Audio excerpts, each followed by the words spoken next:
बोलिए श्री गणेश भगवान की जय। बोलिए श्री गुरु जी महाराज उड़िया बाबा की जय। हे गुरुदेव, मैं आपकी शरण हूँ। गुरुदेव, आप मेरे हृदय में विराज कर सुंदर कथा का वर्णन कीजिए। गुरुदेव, आपको शत शत प्रणाम, कोटि कोटि प्रणाम। हे माता जी, हे माता सरस्वती जी, आप मेरे कंठ में विराज कर, मेरी जिब्या पर विराज कर सुंदर कथा का वर्णन कीजिए। बोली श्री माता जी महाराज की जय। और मेरा सब माताओं को सत सत प्रणाम। मैं सत्संग का सफ़र से सुधा रानी आपके लिए एक कथा लेकर आई हूँ। श्री डोंगरे जी महाराज की भक्तमाल भाषा में से आपके लिए कथा सुना रही हूँ। आप ध्यान से और प्रेम से सुने। और सब माताओं का अनुरोध है, मैं अपनी कथा सिर्फ सबसे बड़ी बड़ी उम्र की माताओं के लिए ही कथा सुनाती हूँ, क्योंकि ये कथाएं कहानियाँ बड़ी उम्र की माताओं को ही पसंद आती हैं। कोई छोटे बच्चों को तो अच्छी लगती नहीं है, क्योंकि उनमें समझ नहीं होती। और हम बड़ी उम्र की माताओं को समय सुंदर निकालने के लिए, सुंदर समय बिताने के लिए हमें कथाएं कहानियाँ और सत्संग चाहिए, जिससे हमारे जीवन में बदलाव आए और हम अपने बचे हुए जीवन को आनंद से और प्रेम से जी सकें। है माता जी कि कथा शुरू होते हैं, आओ वीर हनुमान, आसन आए विराजिए, तेज पुंज बलवान, सियावर राम जय जय राम, मेरे प्रभु राम जय जय राम।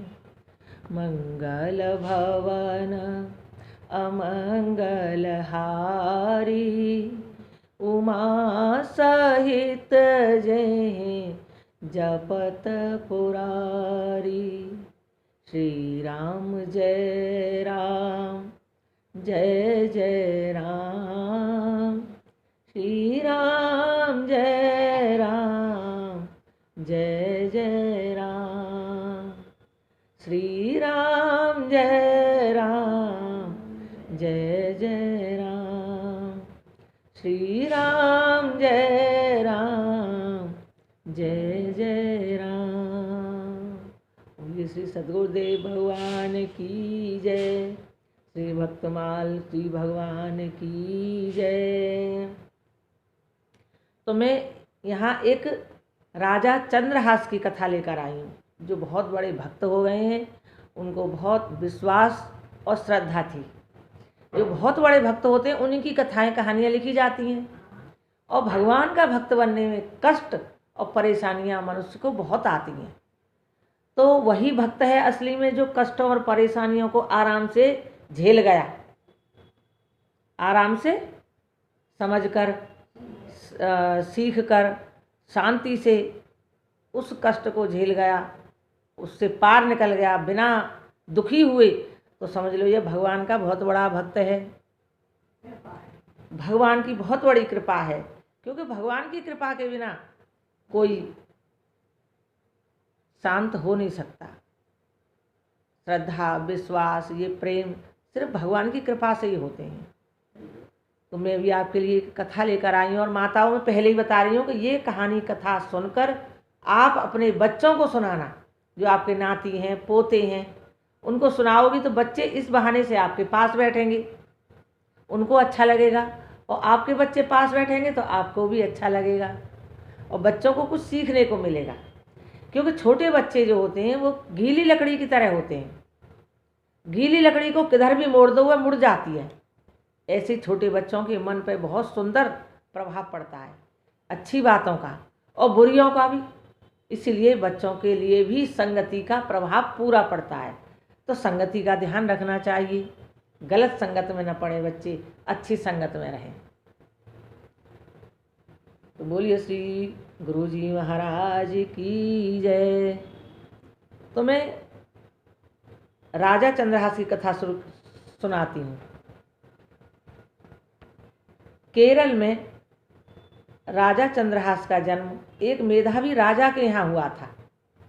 जब उनका जन्म हुआ तो उनके एक पैर में 6 उंगलियाँ थीं और सामाजिक दृष्टि से कहते हैं कि 6 उंगलियाँ ये तो अपशकुनी है, इसका अच्छा भाग्य नहीं है।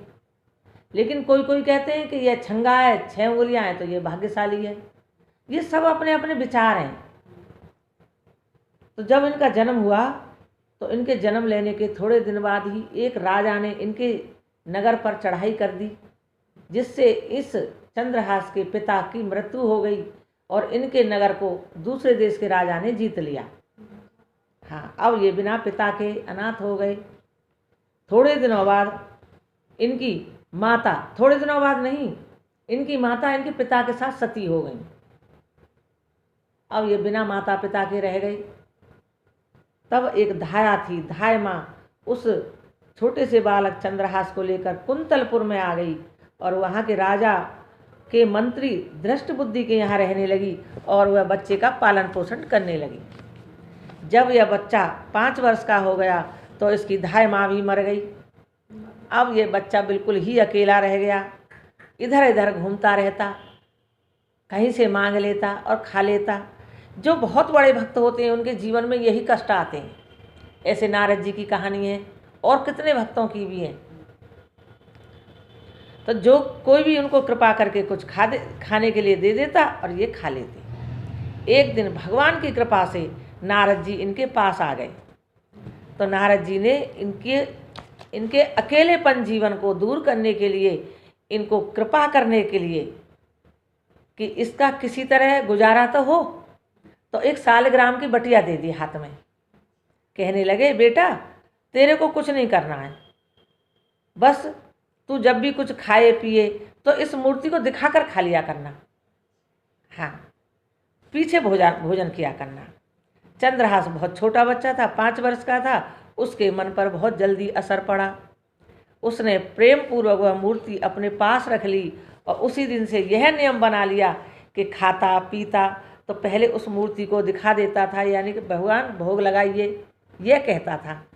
और भगवान की कुछ ऐसी प्रेरणा हुई कि थोड़े ही दिनों में इनका चित्त भगवान की भक्ति की तरफ झुकने लगा और भगवान भी प्रसन्न हो गए। एक दिन मंत्री दृष्ट बुद्धि के यहाँ कुछ ब्राह्मण भोजन करने के लिए आए। बहुत से ब्राह्मणों को उसने निमंत्रण दिया था।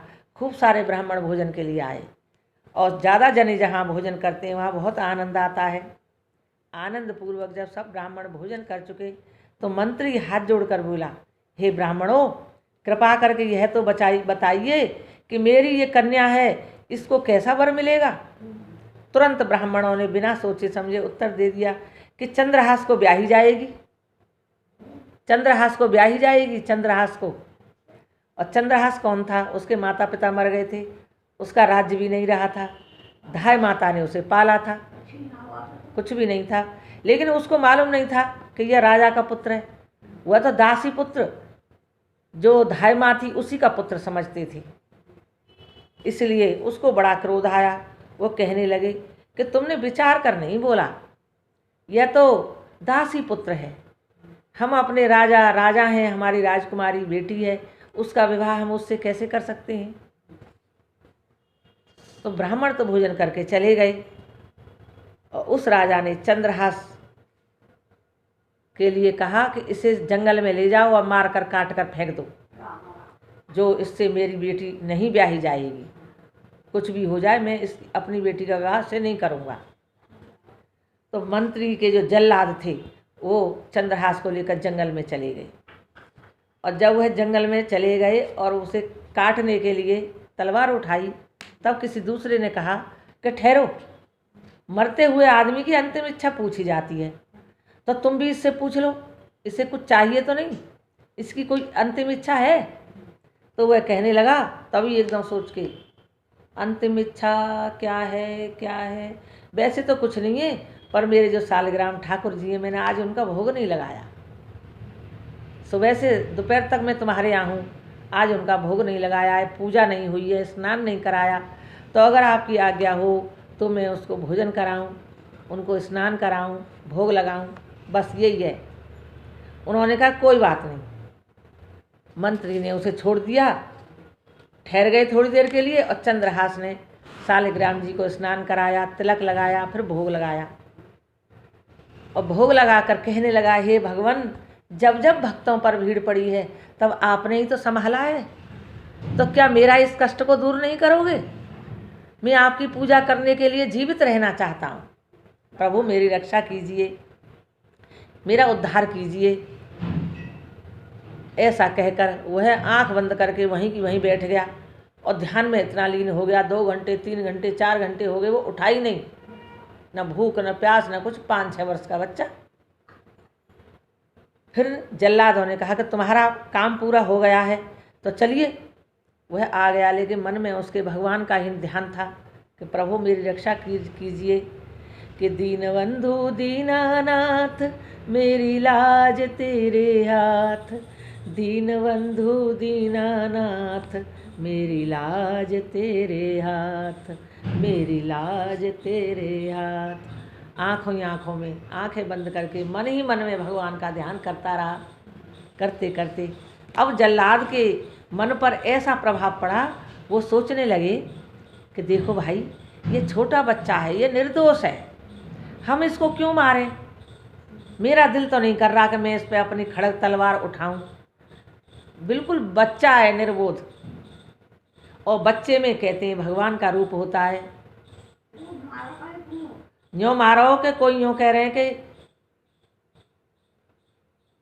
तो यह दासी पुत्र है, मैं अपनी राजकुमारी का विवाह नहीं करूँगा इससे, तो इसे पहले ही मरवा दो। इसलिए मरवा रहे थे। तो कहने लगे कि हम नहीं मारेंगे, इसके पैर में 6 उंगली हैं, तो 1 उंगली काट के ले जा रहे हैं और राजा से कह देंगे मारे आए, राजा मान जाएगा। उन्होंने ऐसा ही किया और उसे राजा को दिखा दी। राजा शांत हो गया और उसे जंगल में जीवित छोड़कर चले गए। अब वह वहाँ पर ऐसा भजन करने के लिए बैठा, इतना प्रसन्न हो गया कि भगवान के ध्यान में लीन हो गया। 3 दिन तक न कुछ खाया न पिया, बिना अन्न जल ग्रहण किए भगवान के भजन में ही मगन रहा। और भगवान की ऐसी कृपा थी कि दिन में जो प्रचंड गर्मी थी, उससे गर्मी से बचाने के लिए सारे पक्षी अपने पंखों की छाया करते थे। सारे पक्षी उसके ऊपर आके छा जाते थे, पंखों से रक्षा करते थे, छाया करते थे। और रात में भयानक जंगल में सारे भयानक जीव जंतु थे, वो सब पहरा देते थे, चारों तरफ खड़े हो जाते थे कि ये भगवान का भक्त है। भगवान के भक्त का अलग ही प्रभाव होता है, अलग ही चेहरे में चमक होती है। तो सारे भयानक शेर चीते बघर रहे थे, वो सब उसकी लाइन बना के चारों तरफ से उसे बचा के रखते थे कि इसे कोई खा न जाए। ऐसा करते करते कई दिन हो गए। एक समय देवयोग से चंदनावती के राजा कलिंग शिकार खेलते हुए उधर जंगल में आए। उन्होंने देखा कि यह तो बहुत छोटा है और भजन करता रहता है, अकेला जंगल में है। वह सोचने लगे कि मेरे तो कोई औलाद नहीं है, राजे महाराजाओं के पास औलादें नहीं होती थी, तो मैं इसको अपने पुत्र के रूप में बनाकर अपने घर ले जाऊं, पालन पोषण करूं, तो मेरे राज्य को संभालने वाला अच्छा उत्तराधिकारी मुझे मिल जाएगा। वो मन में सोच रहे थे। फिर उन्होंने सोचा, पूछ के देखता हूँ अगर ये मेरे साथ चल दे तो। उन्होंने पूछा, बच्चे मेरे तो कोई पुत्र नहीं है और तुम मेरे साथ मेरे घर चलो, मैं तुम्हें खूब पढ़ाऊँगा, खूब लिखाऊँगा और तुम्हारा अपने पुत्र की तरह पालन पोषण करूँगा, तुम्हें किसी भी चीज़ की कमी नहीं होने दूँगा। बताओ चलोगे? वह उनका कहना मानकर चला गया। कहता ठीक है, जैसी प्रभु आज्ञा, जैसी प्रभु इच्छा। मन शांत होकर वह चला गया। राजा ने उसको खूब पढ़ाया, खूब लिखाया, खूब होशियार बना दिया और अपने राज्य का अधिकारी बना दिया, राजा बना दिया। और सारा भार उस पर सौंपकर जंगल में चले गए भजन करने के लिए। क्योंकि भगवान पर जब विश्वास होता है तो सब छोड़ ही देते हैं सब।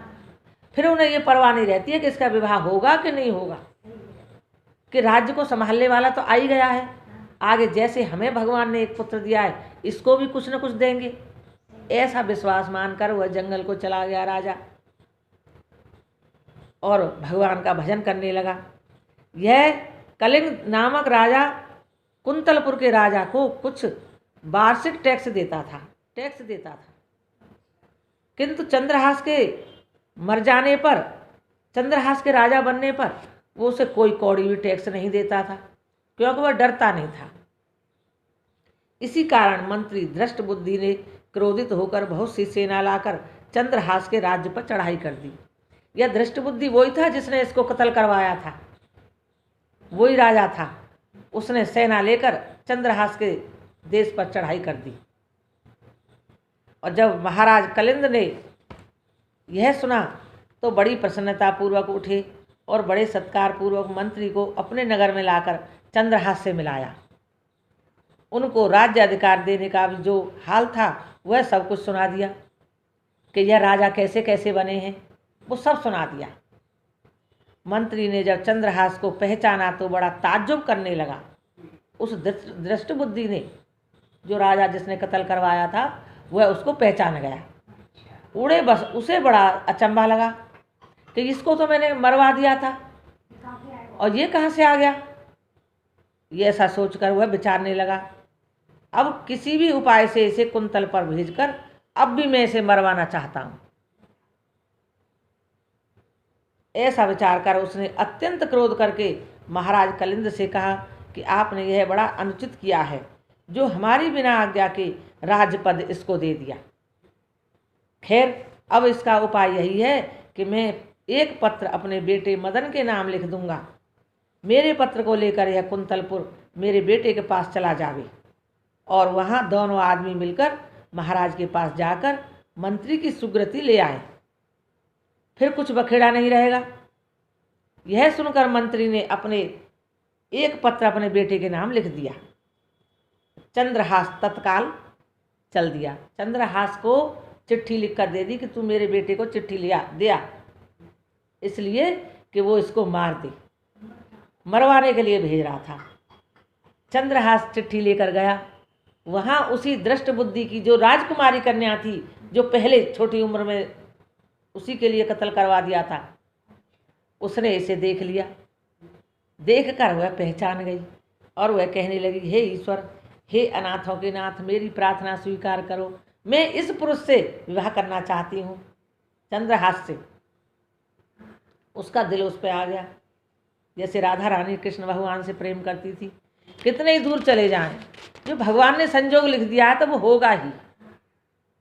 वह प्रार्थना करने लगी, हे अनाथों के नाथ, हे दया सागर, हे शरणागतों की रक्षा करने वाले प्रभु, मुझ पर ऐसी कृपा करो कि यही पुरुष मेरा पति बन जाए, यही पुरुष मेरे पति रूप में मुझे मिले। फिर जो कन्या की दृष्टि चंद्रहास की कमर पर गई तो क्या देखा कि एक पत्र बंधा हुआ है, वही पत्र जो मंत्री ने अपने पुत्र के नाम भेजा था। उस पत्र को कन्या ने फौरन ही कमर से खींच लिया, पढ़ने लगी।